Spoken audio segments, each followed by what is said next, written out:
Meu nome é Jean, eu sou aqui de Rio Pardo, de Minas, sou fundador da comunidade missionária Gratidão, sou casado com Hélia, né? E com ela eu tenho 3 filhos. Por que com ela? Porque antes de conhecê-la, antes de casar com ela, eu já era pai de 2 filhos. Então, na verdade, eu sou pai de 5, né? E se Deus quiser, eu costumo dizer que a fábrica ainda está aberta, né? Esperando a providência de Deus. Porque quando a gente casa, sobretudo na igreja, a gente casa para ter filho. A gente precisa ter essa certeza. Meu irmão, se você quiser casar, né, na igreja católica, a igreja te orienta, casa para ter filho. Não tenha medo de ter filho. Não tenha medo de ter filho. Né? Nós que somos católicos, nós não podemos ter medo de ter filho, gente. Isso é uma praga que entrou dentro da igreja. Os cristãos começaram a ter medo de ter filho. Ah, porque é difícil, porque... Né? Então assim, padre, eu vou casar, mas eu vou esperar uns 2 anos para ter filho.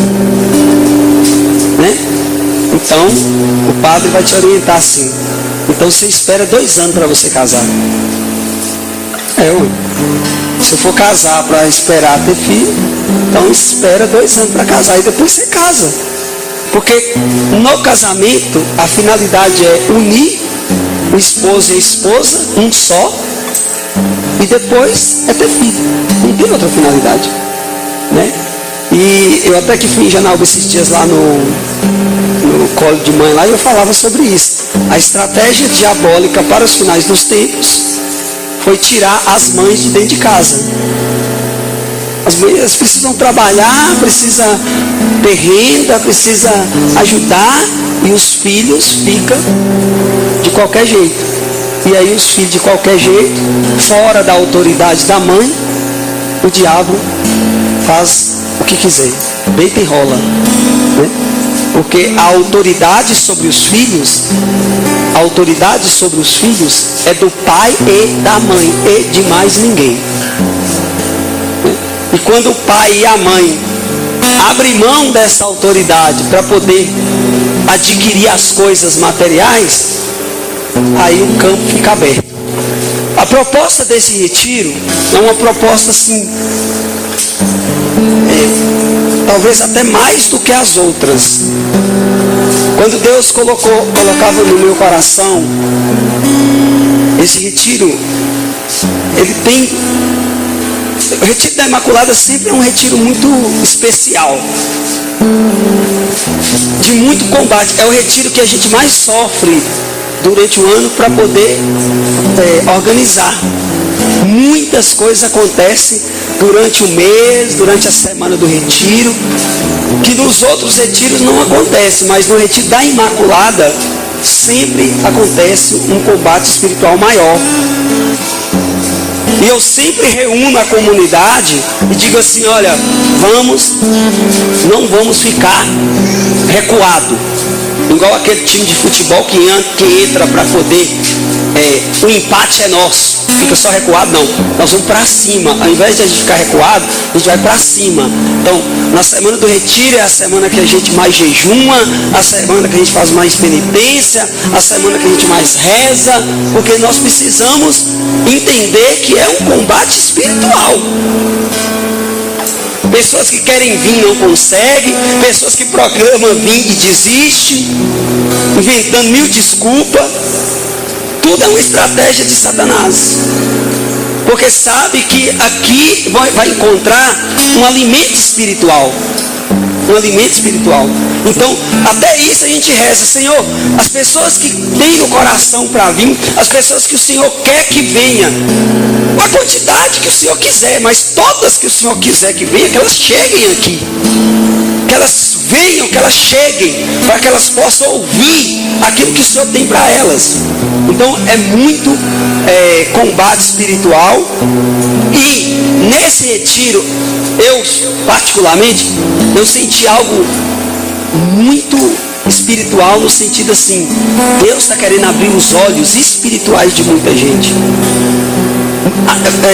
Quando eu digo olhos espirituais, é de verdade o olho espiritual, nada de carne, nada de matéria. Porque nós estamos na grande batalha, na batalha final, né? E o tema não foi um tema assim, vamos procurar um tema, não. Um tema foi algo que Deus colocou de fato no meu coração, e um tema muito para quem conhece, né, as mensagens de Fátima, sobretudo, e para quem conhece a espiritualidade, a mística que a igreja tem, é um tema muito forte, que foi família e Satanás. A batalha final, família versus Satanás, que é uma mensagem de Nossa Senhora de Fátima. A última batalha será entre Satanás e a família, mais especificamente no matrimônio. Por isso que está tendo tantas separações, briga, qualquer coisinha a pessoa separa, casa num dia, 15 dias depois separa. Muita traição de mulher, de homem. Antigamente era só homem, hoje as mulheres estão passando no Ibope, né? Se você fosse fazer a pesquisa, as mulheres parece que estão ganhando dos homens agora. Antigamente as mulheres ficavam recuadas e os homens chifre nelas. Agora não, agora com essa onda aí, né? Mulher tem o mesmo direito, inclusive de colocar chifre também. E aí a mulherada está deitando e rolando. Você faz comigo, eu faço com você. Você faz comigo, eu faço com você, né? E a Bíblia diz que a gente não pode pagar o mal com o mal. A Bíblia diz que nós devemos suportar. E nós não podemos pensar diferente, e a comunidade missionária Gratidão, ela tem essa consciência que nós precisamos preparar um povo para entender o que está acontecendo, porque o tempo está muito curto, e nós não podemos ficar mais de conversinha fiada, como a gente dizia ontem em casa, conversando na mesa teológica de madrugada. Nós não temos mais tempo para ficar com o microfone, pregador, contando historinha, contando historinha. Não, nós temos que pregar a palavra e abrir o olho do povo, o que está acontecendo. Porque tem gente que não enxerga. Às vezes você chega para um cara e fala assim: olha fulano, esses caras, você abriu minha mente, eu não via desse jeito. Aí ó, tá vendo? Você acha que o cara sabia, e aí você fala uma coisa espiritual, o cara pega. Então esse retiro é um retiro espiritual, aonde eu quero falar para os meninos que vão pregar, para Chaves, para André que está chegando, os meninos, assim, nós precisamos ir na linha de realmente fazer o povo entender que agora chegou a hora final, aonde nós precisamos decidir o que a gente quer da nossa vida. Você não pode mais ficar em cima do muro. Você não pode mais ter dúvida, com medo. O que é que hoje acontece? A maioria do povo tem medo de decidir. Ou a maioria das pessoas tem medo de ser radical, na radicalidade evangélica. Por quê? Porque o mundo e a própria igreja, ela não aceita a nossa radicalidade. Ela acha que é muito. Ela acha que ultrapassa. É como eu escuto por aí: olha, cuidado com os extremos. Não tem nada de cuidado com os extremos, não, gente. A gente tem que ir ao extremo mesmo. Porque assim a igreja ensina, assim a igreja coloca para nós, e por isso nós fazemos questão de colocar um crucificado, né? Bem enxagado, para você entender qual é a condição. Qual é a condição? Né? Nós, aqui em casa, todos os nossos crucifixos, eles são bem enxagados. Nossa, mas precisa isso tudo? Precisa isso tudo? Você não acha que é muita coisa? Não, mas eu não estou fazendo nada demais. Foi assim que ele ficou. Na verdade, não foi nem assim. Isso aqui é leve. Porque nós não podemos mais enganar as pessoas. Nós não podemos mais fantasiar, dizer que não, vai dar, assim, né? É tudo tranquilo. Mas não é tudo tranquilo. quando você decidir, quando você abraçar a causa do reino, quando você disser sim e não acompanhar mais o ritmo do mundo, não acompanhar mais o ritmo que tem muita gente dentro da igreja querendo, né, ditar, quando você falar assim, não, eu agora sou diferente, não melhor, mas diferente, aí o bicho vai pegar pro teu lado, filho. Pode ter certeza. E aí você tem que ter costa larga. Costa larga, as costas que vai apanhar. Você não pode bater, que eu não vou sair não. É mais fácil você sair do que eu. Eu vou ficar assim até o final. E hoje nós vamos caminhar a partir de agora com esse sentimento de descoberta espiritual, do que está acontecendo. Terça-feira eu dei uma formação para os meus meninos, falando sobre isso, né? Eu falava, a formação que eu dei foi assim, aprendendo a fazer leitura espirituais dos fatos. Gente, se eu e você, eu acredito, se você está aqui sentado nessa cadeira, se você veio, se você está aqui sentado nessa cadeira, uma coisa eu tenho certeza, talvez você nem saiba, e eu vou te dar essa notícia: você tem um desejo na alma de ser um homem ou uma mulher espiritual. E quando a gente se torna um homem ou uma mulher espiritual, aí as coisas complicam pro lado nosso. Por quê? Porque as pessoas, elas têm uma tendência a materializar tudo, pegar em tudo, querer tudo. E um homem espiritual é um homem sonhador, como José do Egito. É um homem sonhador. Nós vivemos sonhando com o céu. Nós vivemos sonhando com a nossa pátria definitiva. Nós vivemos sonhando naquilo que vai ser o checkmate da nossa escolha, que é quando nós dermos tchau para este mundo e nos encontrarmos com o Senhor definitivamente. E aí acabou. Acabou para este mundo, mas para o outro mundo começou. Por isso que Jesus diz: eu sou o princípio e o fim, o alfa e o ômega. Eu acabei nele e comecei nele. Amém? É só a introdução, né? Introdução, 15 minutos de tolerância, sempre muito importante. Apocalipse 12, versículo 6. Nós podemos nomear essa pregação como deserto, lugar de treinamento espiritual. Apocalipse, capítulo 12, versículo 6. Amém?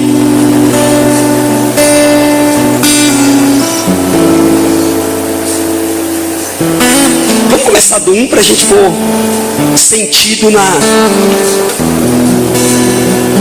pregação. Versículo 1, 12, 1. Um sinal grandioso apareceu no céu, uma mulher vestida com o sol, tendo a lua sobre os pés e sobre a cabeça uma coroa de 12 estrelas. Estava grávida e gritava entre as dores de parto, atormentada para dar à luz. Apareceu então outro sinal no céu, um grande dragão, cor de fogo, com 7 cabeças e 10 chifres, e sobre as cabeças 7 diademas. Sua cauda arrastava um terço das estrelas do céu, lançando-os para a terra. O dragão postou-se diante da mulher que estava para dar à luz, a fim de lhe devorar o filho, tão logo nascesse. Ela deu à luz um filho, um varão, que regerá todas as nações com cetro de ferro. Seu filho, porém, foi arrebatado para junto de Deus e de seu trono. E a mulher fugiu para o deserto, onde Deus lhe havia preparado um lugar que fosse alimentada por 1270 dias. Houve então uma batalha no céu. Miguel e seus anjos guerrearam contra o dragão. O dragão batalhou juntamente com seus anjos, mas foi derrotado. e não se encontrou mais um lugar para ele no céu. Foi expulso o grande dragão e a antiga serpente, chamado Diabo ou Satanás, sedutor de toda a terra habitada. Foi expulso para a terra, e seus anjos foram expulsos com ele. Ouvi então uma voz forte no céu proclamando: agora realizou-se a salvação, o poder e a realeza do nosso Deus e a autoridade do seu Cristo, porque foi expulso o acusador dos nossos irmãos, aquele que os acusava dia e noite diante de nosso Deus. Eles, porém, o venceram, graças ao sangue do Cordeiro e pela palavra do seu testemunho, pois desprezaram a própria vida até a morte. Por isso, alegrai-vos, ó céu, e vós que habitais aí da terra e do mar, porque o diabo desceu para junto de vós, cheio de grande furor, sabendo que lhe resta pouco tempo. Palavras do Senhor. Vamos aplaudir a palavra, gente? Amém. Algumas coisas precisamos entender para poder encaixar as coisas. Mas antes eu queria pedir Nossa Senhora para nos proteger e nos guiar. Minha alma glorifica o Senhor, meu espírito exulta de alegria em Deus, meu Salvador, porque olhou para a sua pobre serva e por isso desde agora me proclamarão bem-aventurada todas as gerações, porque realizou em mim maravilhas aquele que é poderoso e cujo nome é santo. Sua misericórdia se estende de geração em geração sobre os que o temem. Manifestou o poder do seu braço, desconcertou os corações dos soberbos, derrubou do trono os poderosos, exaltou os humildes, saciou de bem os indigentes e despediu de mãos vazios os ricos. Acolheu a Israel seu servo, lembrado da sua misericórdia, conforme prometera aos nossos pais, em favor de Abraão e de sua posteridade para sempre. Amém. Que a cruz sagrada seja a nossa luz, não seja o dragão nosso guia. Retira-te, Satanás, nunca nos aconselhe coisas vãs, é mal que tu nos ofereces, bebe tu mesmo do teu próprio veneno, pois a nossa proteção está no nome do Senhor, que fez o céu e a terra. Em nome do Pai, do Filho e do Espírito Santo. Amém. O texto começa dizendo que uma mulher está grávida. E algumas pessoas que estudam, a Sagrada Escritura, não todas, está dizendo que esse dragão vermelho simboliza muitas vezes a rebeldia que entrou dentro da igreja. A rebeldia que entrou sobretudo dentro de casa, na família. Então, esse dragão vermelho, que simboliza a rebeldia, o desaforo, Você já viu na linguagem nossa, rebeldia, desaforo. Você é desaforado, não é assim? Meu marido é um desaforado, minha mulher é uma desaforada. Assim a gente fala. Mas isso se chama rebeldia. E aqui a gente vê um dragão vermelho que está querendo atacar uma mulher grávida. E aí a gente precisa pensar, raciocinar. Por que uma mulher grávida? Por que uma mulher grávida? Sobretudo nós estamos falando de Nossa Senhora, de Jesus e do diabo. Só que o texto também diz que o dragão estava esperando a criança nascer para comer a criança, para matar a criança. Presta atenção, a estratégia do diabo. Nós estamos fazendo uma leitura espiritual da situação. O demônio está com a boca aberta, o dragão com a boca aberta, a mulher sentindo dor para ganhar, e o dragão vai falar assim: vou pegar ele na porta. A hora que ele sair, eu pego ele. O que acontece? Falhou a estratégia do diabo. Falhou a estratégia do diabo. Deus arrebatou, Deus pegou o filho e falou com a mulher: vai para o deserto. Gente, deserto é um lugar de treinamento espiritual. E a gente vai entender por quê. Mas antes de entrar nesse contexto, é bom a gente entender que como o diabo, Satanás, a serpente, o dragão, quis comer, quis devorar a criança, logo após que ele nasceu, já ia cair na boca dele, e por intervenção de Deus não aconteceu, o diabo falou assim: desse jeito não vai dar certo. Desse jeito não vai dar certo. E aí o que acontece? Eu vou fazer coisa melhor. Eu não vou esperar eles nascer. Eu vou começar a matar eles dentro da barriga. Vocês estão entendendo o que está acontecendo? Está entendendo, sim ou não? Olha, o diabo tentou, falou assim: eu vou esperar ele nascer para me pegar. Só que aí não deu certo. Aí o diabo, que é uma pessoa, né? Não é nem um ser, é uma pessoa. Ele nunca desiste. Ele sempre trabalha 100% para pegar os filhos de Deus. Ele disse assim: já que eu não consegui pegar na saída, eu vou pegar eles lá dentro. E aí agora começa a matança. Essa luta desenfreada que a gente vê no mundo inteiro para ter o direito de matar as crianças dentro da barriga das mães. Aí você vai vendo da onde que sai. Não é uma ideologia igual a gente pensa. Ah, é uma ideologia feministas e tudo. Não é uma ideologia. Gente, por trás de uma ideologia existe uma ação do mal, uma coisa satânica que quer destruir a humanidade.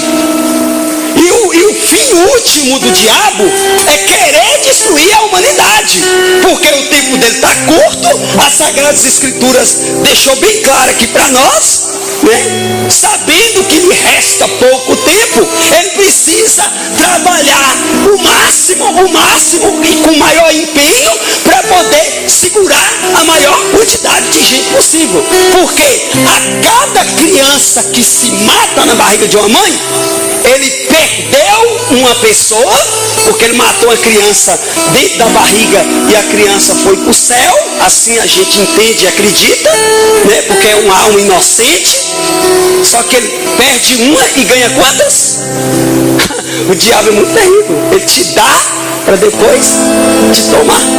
Ele nunca dá um para pegar um. Porque no aborto, quem é que comete o pecado? Quem é que comete o erro? No aborto, a mãe que aborta, o médico que faz o aborto e o pai que apoia. Fora que tem uma quantidade de pessoas em volta que também estão incentivando. Então olha para você ver. Olha a estratégia diabólica e muito bem tramada. Eu dou um e todo mundo vai dar um, né? Porque eu sempre digo que morrer não é uma coisa ruim. Morrer só é ruim para quem vive mal. A morte para quem vive bem é uma glória, né? Porém, assim, eu vou perder um porque eu estou perdendo, porque eu estou matando dentro da barriga, eu estou incentivando a matar uma criança inocente dentro da barriga, e essa criança vai para o céu. Mas, porém, eu dou um e ganho 2, ganho 3, ganho 4, ganho 5, ganho 10 e ganho 1000, porque hoje tem associações e mais associações, governos e mais governos que apoiam e financiam o aborto. Olha o tanto de gente que está sendo enganada e condenada. Porque se essas pessoas não se arrependerem pelos que elas estão fazendo com as crianças, elas não têm salvação. E não tem mesmo, você pode ter certeza. Por quê? Porque é um pecado que clama ao céu. Nossa Senhora já falou isso muitas vezes nas suas aparições. É um pecado que clama ao céu, né? É o pecado quando você tira a vida de um inocente. Aí a gente vê, não deu certo, por quê? Porque tentou esperar nascer para matar, não conseguiu.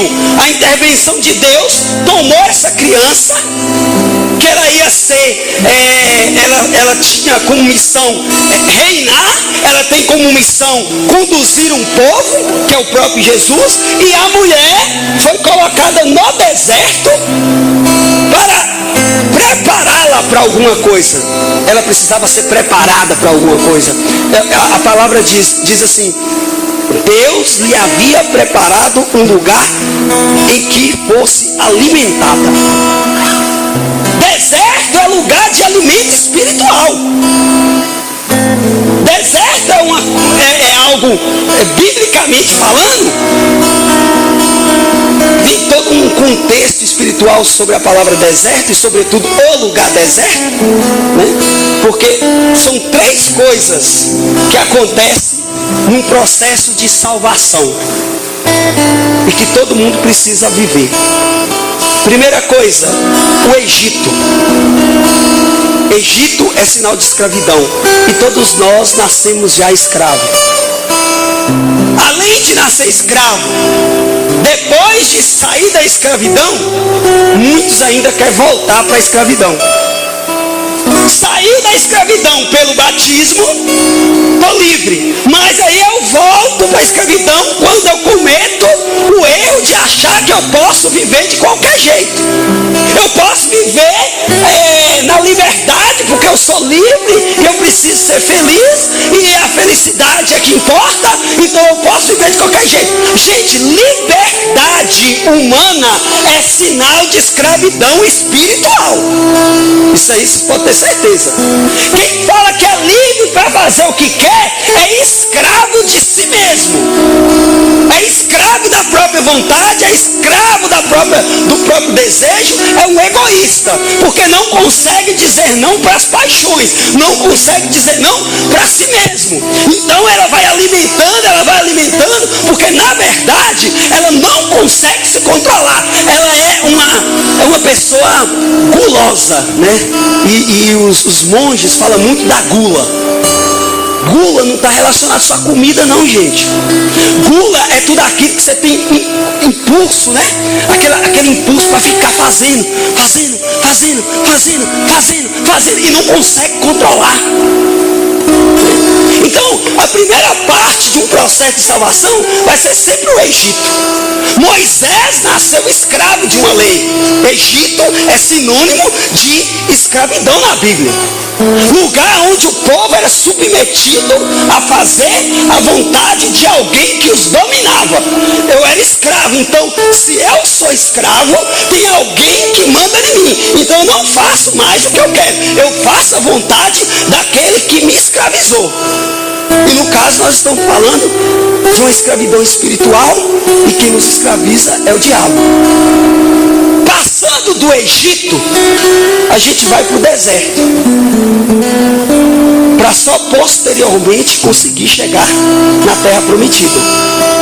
Fazendo uma leitura espiritual de tudo que está acontecendo, eu percebo, e se eu estiver errado vocês podem me corrigir, dentro de um contexto espiritual que nós estamos vivendo, eu percebo que nós estamos saindo do Egito para entrar no deserto.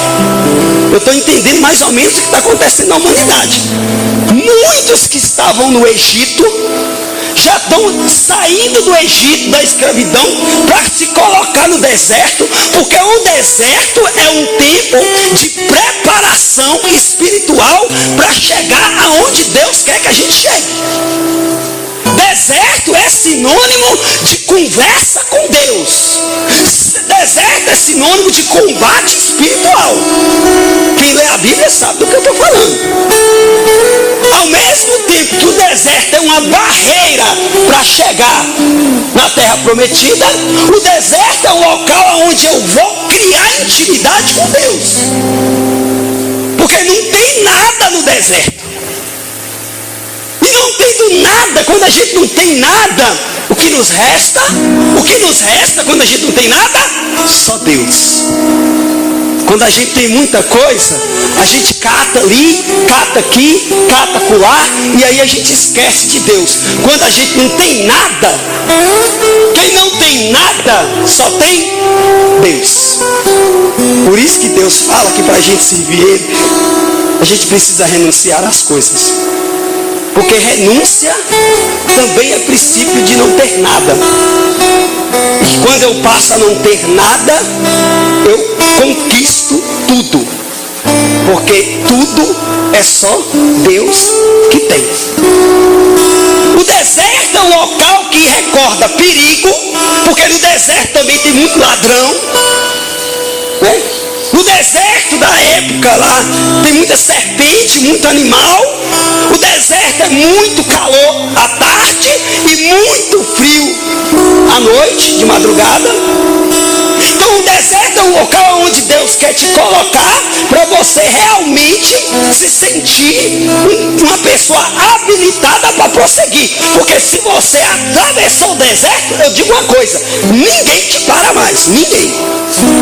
Por isso que muitas pessoas morreram no deserto. Muitas pessoas ficaram no deserto porque não suportaram o peso da caminhada, do treinamento. É aquela pessoa que treina, ela investe tanto no treinamento que ela estafa e não aguenta mais.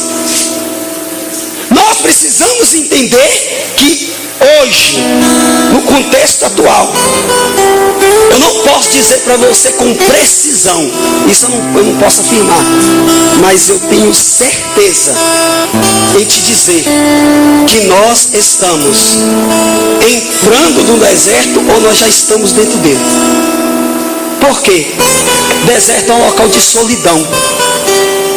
Deserto é onde quase ninguém gosta de ir. Deserto é um local onde você vai e as pessoas não têm coragem de ir lá te visitar. Você fica meio que excluído. Só quem vai no deserto é quem quer escutar a voz de Deus. E o mundo hoje não quer escutar a voz de Deus. As pessoas não querem ir para o deserto mais. As pessoas não querem mais escutar a voz de Deus. Hoje eu tenho convicção de afirmar que nós estamos no deserto. Por quê? Porque nós somos a minoria. E a minoria é que vai para o deserto. Porque as pessoas, elas querem o quê? O que as pessoas querem hoje? Comodidade. Elas querem facilidade. E no deserto não tem facilidade. No deserto é combate.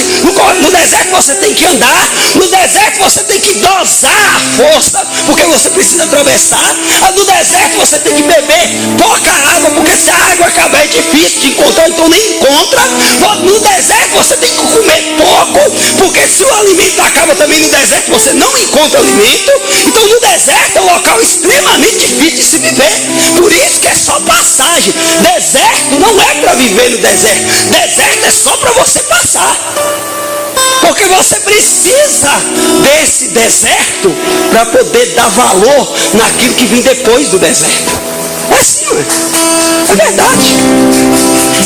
A gente só dá valor naquilo que a gente conquista. A gente só dá valor naquilo que a gente conquista, gente. Por isso que o deserto está entre o Egito e a terra prometida. O deserto está entre o Egito e a terra prometida. Muitas pessoas, quando entram no deserto, lá dentro do deserto, quando elas começam a passar pelo treinamento, é um treinamento muito intenso, qual é a primeira coisa que elas pensam?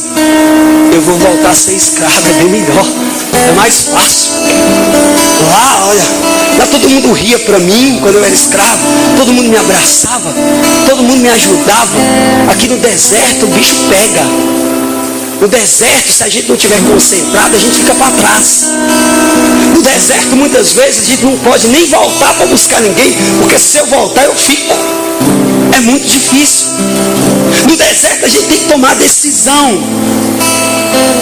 E o deserto, na concepção religiosa, é um local muito importante. Por quê? Porque foi no deserto que Israel, o povo escolhido, encontrou com Deus pela primeira vez. Olha aí, Deus escolheu o deserto para se encontrar com o povo escolhido a primeira vez. A caminhada do deserto com o povo de Israel foi marcada por um relacionamento. Gente, deserto é onde a gente aprende a se relacionar com Deus. As pessoas elas estão cada vez mais querendo popularidade. As pessoas elas estão querendo popularidade. E popularidade no mundo espiritual chama-se suicídio. Homem e mulher de Deus, homem e mulher espiritual, tem dentro da alma um anseio de deserto, um desejo de solidão, que na teologia do corpo o Papa João Paulo II chama de solidão original.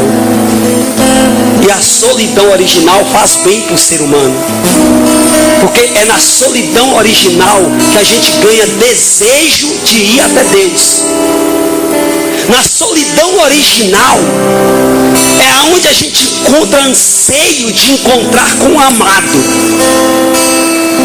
E nós precisamos falar mais sobre essa solidão original, porque as pessoas elas se perdem, porque elas acham que essa solidão que é original, próprio do ser humano, da origem, deixada por Deus como algo bom, o ser humano não sabe que isso existe. E o que é que acontece? Eles vão para o boteco, eles vão para a zona, eles vão para o roubo, porque eles precisam preencher uma solidão que na verdade é uma coisa boa, deixada por Deus, que ela e a minha esposa não vai preencher, que os meus filhos não vai preencher, que a missão não vai me preencher, que as pessoas não vão me preencher, que os meus amigos não vão me preencher, porque a finalidade dessa solidão original é eu buscar Deus. Porque se Deus não tivesse deixado essa solidão original, jamais o ser humano buscaria algo. Porque solidão remete a faltar algo. Está faltando algo. E aí eu vou atrás desse algo, e o algo é Deus. Então nós precisamos entender que tanto no Antigo Testamento como no Novo Testamento, o deserto é local onde se encontra com Deus, principalmente nos momentos difíceis. Principalmente nos desertos. Eu não conheço nenhum santo, nenhum, que a gente vai ler na vida deles, que não passou por um deserto. Deserto é condição para que se chegue na terra prometida. Não tem como você saltar do Egito para a terra prometida, não. Por isso que muita gente não quer mais. Por isso que muita gente não quer enfrentar mais o perigo. Eu estava falando com Hélia, né? Porque segunda-feira agora a gente vai tirar férias. A gente vai lá para Araraquara. E aí a gente estava com problema de dinheiro para ir, né? Porque nós somos em 5, eu e as crianças, mais 5, mais 3. Nós somos 5 e tem que pagar passagem de 4, porque só Carolzinha que não paga. Então a gente vai gastar muito para ir e para voltar só de passagem. E aí ela falou assim, não vai gastar muito, a gente não está com condição. Eu falei assim, Hélia, deixa eu te explicar uma coisa.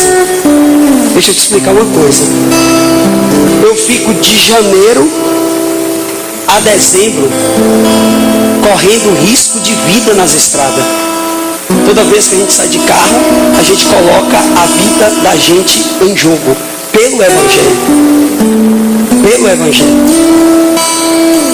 Porque a qualquer momento pode acontecer um acidente, a qualquer momento o motorista pode dormir e sair da pista, a qualquer momento pode acontecer uma tragédia.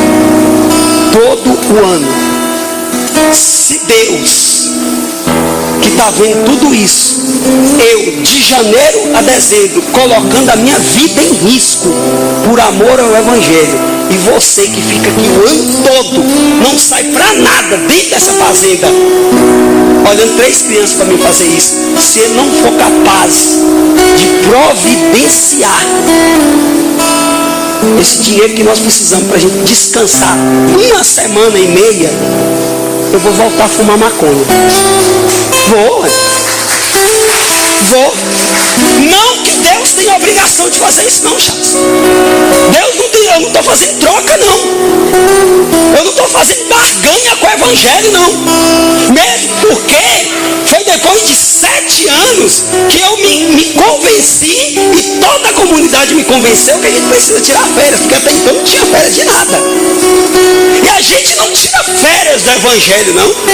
Aonde a gente vai, tem que falar de Deus. Eu fui com o Maurício Itaiobeiras dentro do supermercado pegar uma doação lá. Quando eu estou no corredor, chega uma funcionária do supermercado Itaiobeiras.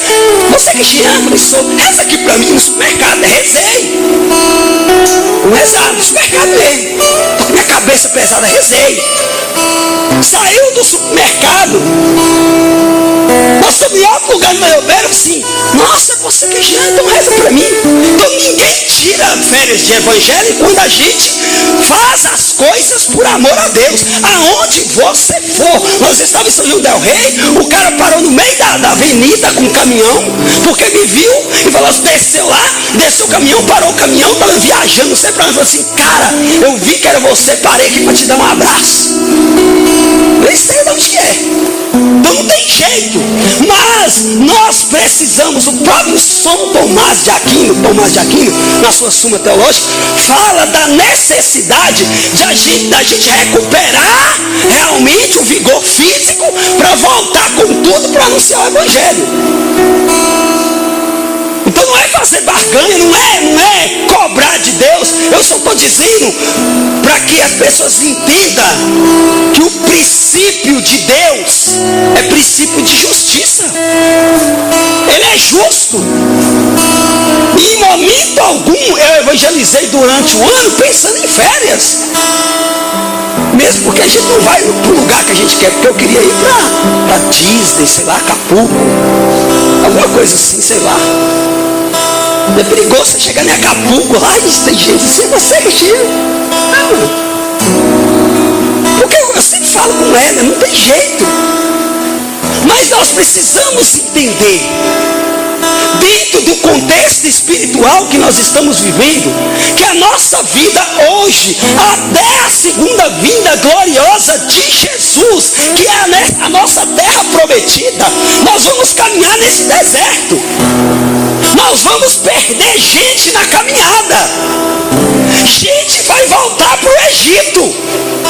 Gente vai voltar para a escravidão. A gente vai ficar triste porque a gente queria que a pessoa conseguisse. Nós já estamos. É por isso que eu disse assim, que eu não posso afirmar para vocês, porque eu também não tenho nem essa autoridade espiritual ainda, se a gente está no início ou no meio. Isso eu não sei.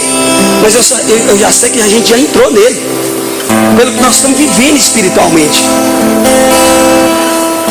E quando Deus permitiu que a gente saísse do Egito, que o povo escolhido, que o povo de Israel, que nós que fomos separados para entrar na terra prometida, na Jerusalém celeste, na pátria definitiva, quando Deus separou a gente para sair do Egito, a saída do Egito dá de cara com o deserto, e o deserto não é uma coisa ruim, igual muitos pensam. O deserto é uma preparação, volto a dizer, para aquilo que Deus vai te dar, porque você precisa dar valor naquilo que Deus vai te dar, e a gente só dá valor naquilo que custa para a gente.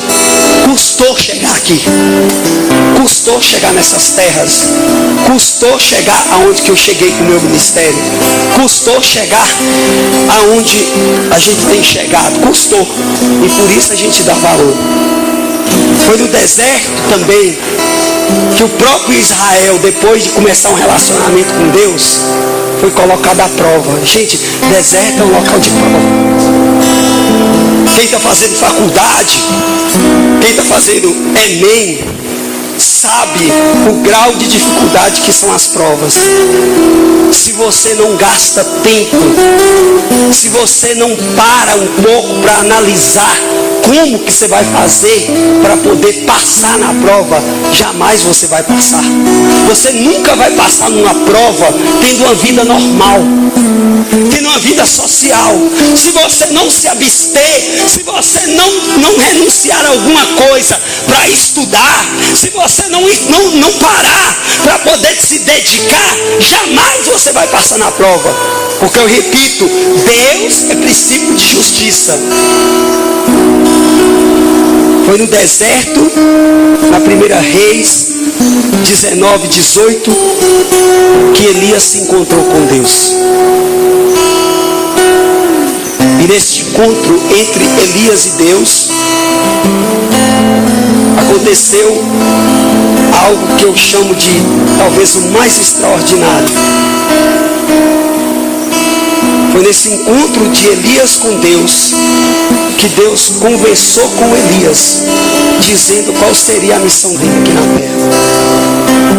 Muita gente anda perdido, batendo cabeça dentro da própria igreja, porque não tem mais vontade ou não tem mais coragem de se submeter ao deserto, porque é no deserto que Deus vai falar as coisas. No Novo Testamento o deserto volta a aparecer.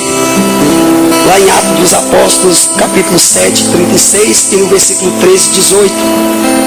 O povo que encontrou favores diante de Deus. No deserto aconteceu os maiores milagres que nós já podemos testemunhar através das Sagradas Escrituras. Foi no deserto que choveu codornizes. Foi no deserto que a pedra vazou água. O maná, o pão caiu para alimentar o povo. Gente, eu fico estarrecido com a incredulidade do povo do deserto. Vou dizer. Porque hoje a gente vê nos encontros uma pessoa chorando, a gente já sabe que Deus está ali. Olha, a gente vê uma pessoa repousando no Espírito, a gente fica todo empolgado assim, Deus está aqui, Deus está aqui. Agora você imagina pão, maná caindo do céu para te alimentar. Você imagina você diante de uma pedra, e uma pessoa bate na pedra. Vamos trazer uma pedra, vamos bater aqui o dia inteiro para ver o que acontece. Traz uma pedra grande, põe aqui, e nós vamos ficar os 3 dias batendo na pedra para ver o que acontece. Nada. Naquele dia, uma pessoa bateu na pedra, pô. A pedra rachou e da pedra saiu. Gente, mas não saiu, não foi gota d'água, não. Saiu água para todo mundo tomar. Virou um rio. E mesmo assim, o povo de cabeça dura não aceitou Deus. Foi no deserto que João Batista começou seu ministério. Só para vocês entenderem o que aconteceu com João Batista. João Batista, filho de Zacarias e Isabel. A linhagem de Zacarias, a linha de família de Zacarias, ela era da linha de Araão, de sacerdotes. Os sacerdotes na época, a linhagem de sacerdócio da época, era uma linhagem onde você aderia àquela linhagem de sacerdote, não aderia porque você já vinha da linhagem da família, e era vestido de pompa. Um sacerdote na época era o melhor linho, sabe? As túnicas de pedra. Morava nos melhores lugares por causa da dignidade. Só que o que aconteceu com João Batista? João Batista veio dessa linhagem, tinha todos os direitos, né? Porque era da linhagem de Araão. Ele tinha todos os direitos de rei, né? Tinha todos os direitos da fama de sacerdote, né? Do direito de ser sacerdote da linhagem de Araão. E João Batista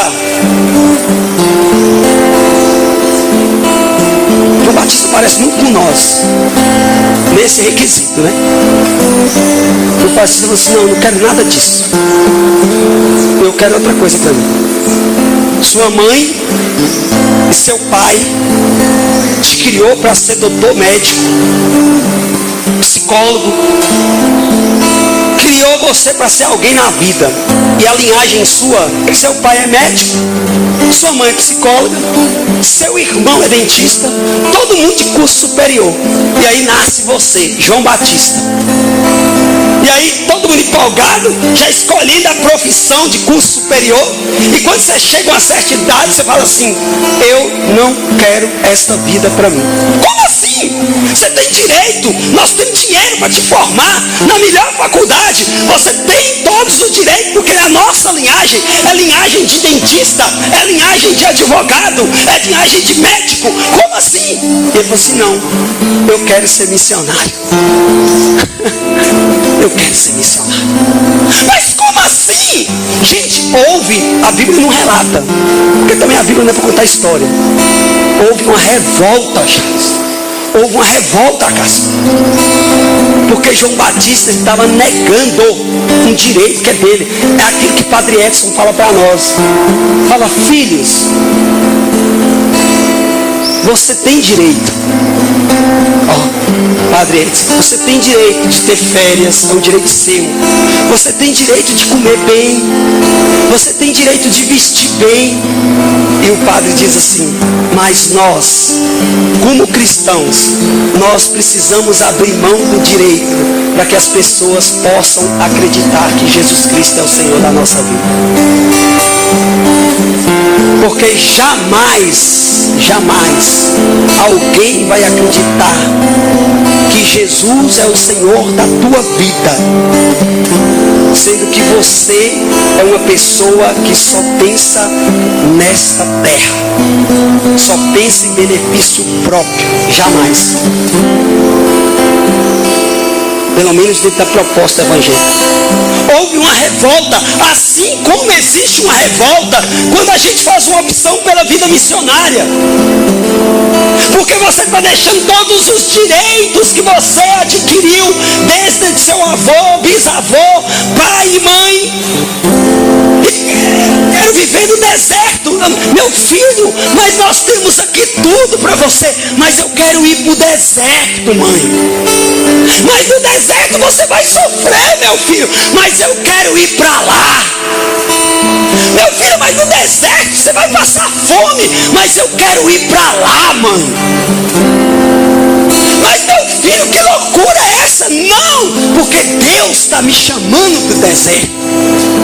Porque Deus tem algo grandioso. Porque a palavra do Senhor diz: nem só de pão vive o homem. E no deserto talvez eu não tenha pão, mas eu vou ter aquilo que é alimento para a minha eternidade. No deserto talvez eu não vou comer a comida que eu sempre quis. No deserto talvez eu não vou ter a roupa que eu sempre sonhei. No deserto talvez eu não vou ter nada daquilo que era projeto pessoal meu. Mas no deserto eu terei Deus. Tá bom, meu filho, vai. E todo mundo se revoltou. Muita gente tomou raiva do deserto. Mas foi no deserto que João Batista atraiu um povo. Talvez a família de João, assim como a sua, não vai para o retiro não, meu filho. Tem a festa de sua família hoje. Tem até aniversário do seu tio. Tem o batizado do seu sobrinho. Vai ter muita coisa boa lá. Para que você vai para esse retiro? Você vai perder. E aí todo mundo, quando você ouvir de alguém, quando você optar por alguma coisa de Deus, quando você ouvir essa palavra perder, o Espírito Santo vai colocar no teu coração que a Bíblia diz que para ganhar nós temos que perder. Para ganhar nós temos que perder. Jesus passa pelo deserto durante 40 dias para enfrentar aquilo que Deus tinha para ele. Em oração e em jejum. Deserto é um local de treinamento espiritual. Jesus é Deus. Ele não precisava ir ao deserto. Mas como homem, ele precisava nos ensinar.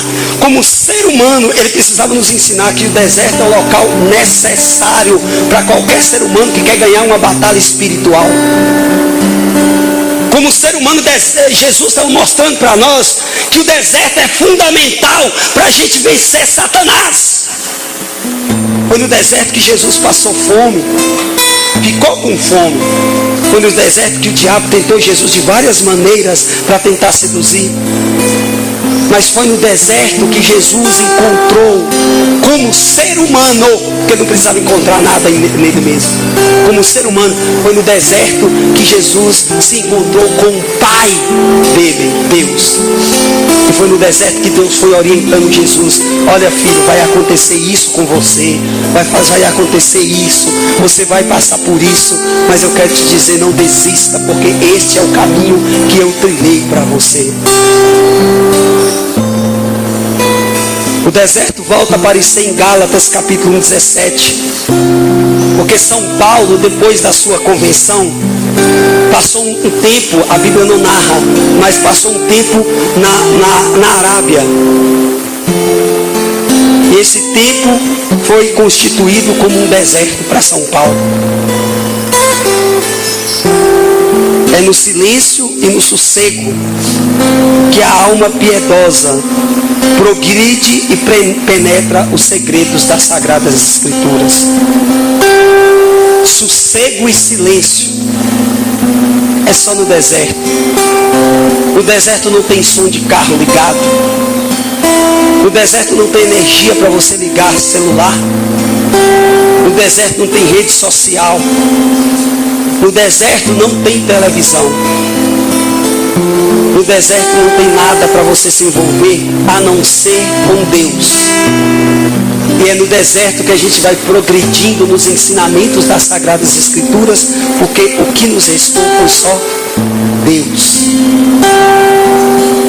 As pessoas falam assim, tenho a Bíblia no telefone, mas a Bíblia no seu telefone ela só vai existir enquanto existir energia. Nos 3 dias de escuridão, se você não tiver as Sagradas Escrituras no papel em sua mão, você vai ficar sem ela. Por isso a igreja, ela faz questão de zelar pela escrita, pelo papel. Porque um dia tudo vai passar. Dentro do contexto que João Batista viveu, é o mesmo contexto que nós vivemos hoje. Deus não te trouxe aqui para te dar mais leite como criança. Deus te trouxe aqui para te dizer que você foi a pessoa escolhida para preparar o caminho para a segunda vinda definitiva de Jesus. Nós não podemos ter dúvida disso. Eu como evangelizador, você como uma pessoa que tem sede como evangelizadora também, você não pode ter fora da tua mente que nós fomos uma geração escolhida para preparar a segunda vinda gloriosa do Senhor, que nós estamos passando por um deserto, as pessoas já não querem mais nos ouvir. Quem vem atrás da nossa voz anunciada, quem vem atrás da voz de Deus anunciada através da nossa boca no deserto, são aqueles que são escolhidos, mas os que são escolhidos são a minoria, porque deserto é um local de sacrifício e as pessoas querem comodidade. Deserto é um local de sacrifício e as pessoas querem comodidade.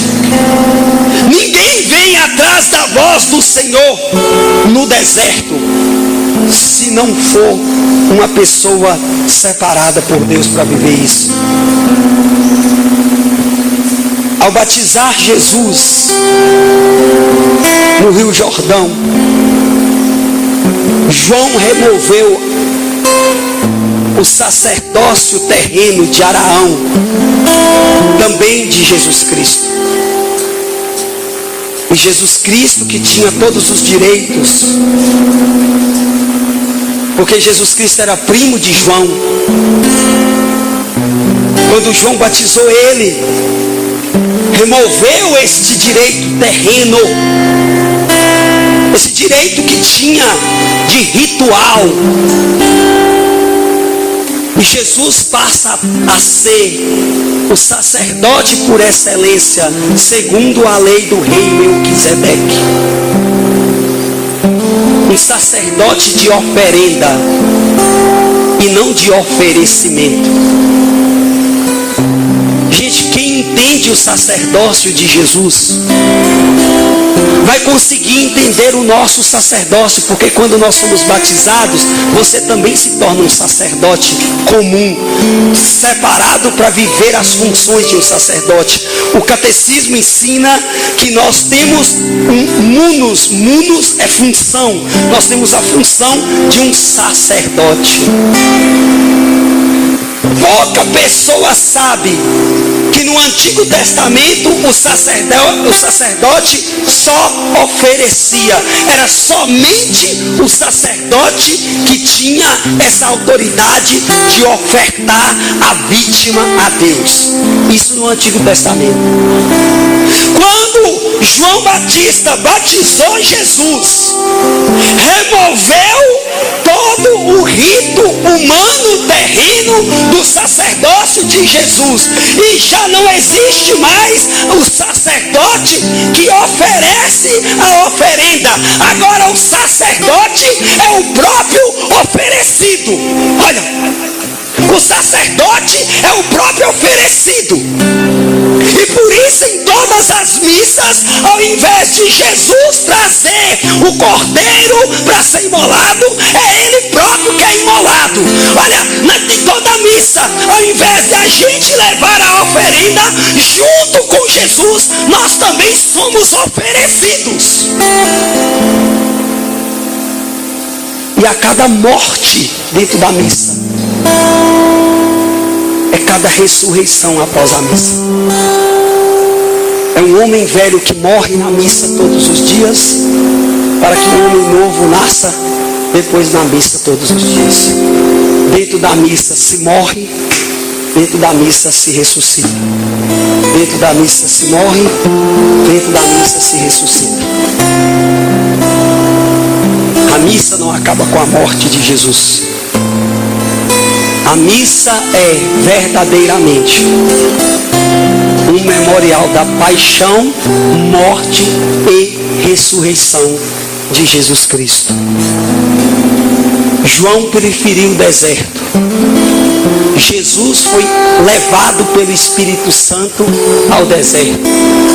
Moisés passou pelo deserto. Elias também a mesma coisa com Eliseu. O convite, o chamado que Deus tem para nós hoje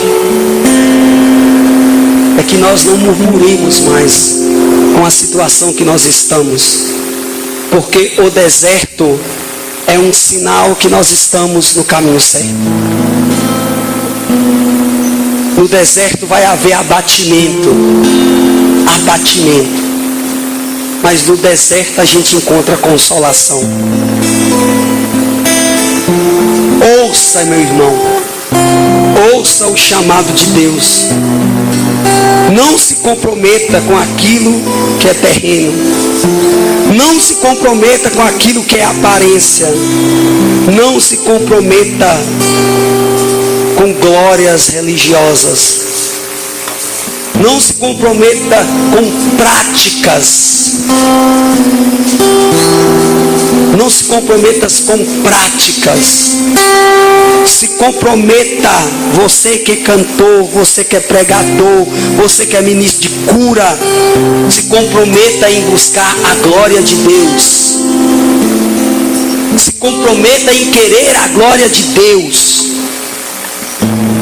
João e o próprio Jesus podia ter dado continuidade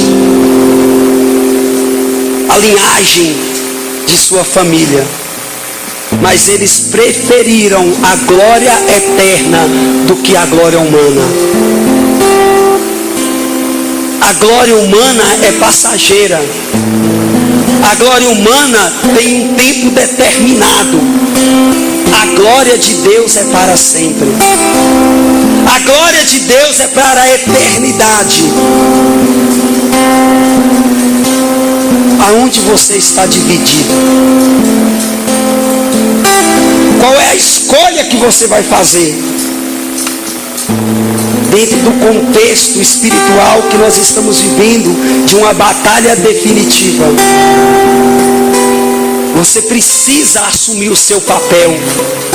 Você precisa aderir ao projeto que Deus tem para você, porque você foi um escolhido. Jean, mas eu não tenho condição.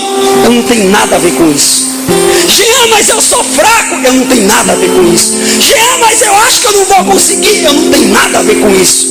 A única coisa que eu tenho a ver é de te comunicar que você é uma pessoa escolhida para viver os últimos tempos de forma coerente com aquilo que o Evangelho prega, com aquilo que o Evangelho anuncia. Nós não precisamos ter medo. O que nós precisamos é aprender a renunciar. Nós precisamos a desejar. Nós não possamos voltar atrás. Não desanima, porque no desânimo o diabo conquista. E diante do desânimo, lembra das promessas que Deus tem. Diante das traições, diante das revoltas, lembra da promessa que Deus te fez, irmão e irmã. Deus te fez uma promessa. E essa promessa das Sagradas Escrituras, para quem lê a Bíblia, essa promessa é para mim e para você. Ele disse que quando ele subisse, quando Jesus subiu, ele disse: olha, eu não vou deixar você só, eu vou dar o Espírito Santo para que fique com vocês até o último dia. Nós não estamos sozinhos, irmãos. Você não está sozinha. E mesmo que aparentemente, e mesmo que humanamente, você perceba, estou sozinha. No deserto, sempre houve a companhia de Deus com o povo de Israel. No deserto, foi o povo, foi Deus que guiou o povo. No deserto, foi Deus que guiou o povo. Deus ainda continua guiando o seu povo. Gente, Deus ainda continua guiando a história. Mesmo no contexto de guerra, mesmo no contexto de egoísmo, mesmo no contexto de mentira, de calúnia, mesmo no contexto de paganismo, de relativismo, eu tenho certeza que Deus ainda continua guiando o teu povo. E nós somos o povo de Deus, o povo que Deus escolheu para guiar. Qual é a resposta que você tem para dar para Deus agora? Qual é a resposta, irmão? Qual é a resposta, irmã, que você tem que dar para Deus agora? Não é à tarde, não é depois do almoço, não é o passado que já foi. Agora, qual é a resposta que você precisa dar para Deus? A sua resposta, porque a minha eu já dei. Eu quero atravessar o deserto. Eu quero atravessar o deserto. O tempo que for necessário, eu quero atravessar o deserto. Porque é só depois do deserto é que nós vamos encontrar com o homem espiritual.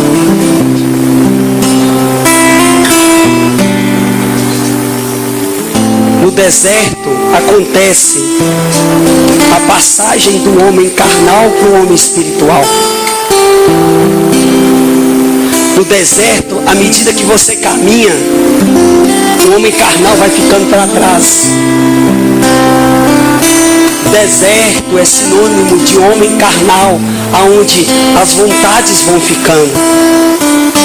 Saudade da minha cama, saudade da minha casa, saudade da minha comida, saudade da minha roupa, saudade dos meus amigos, saudade das festas que eu participava.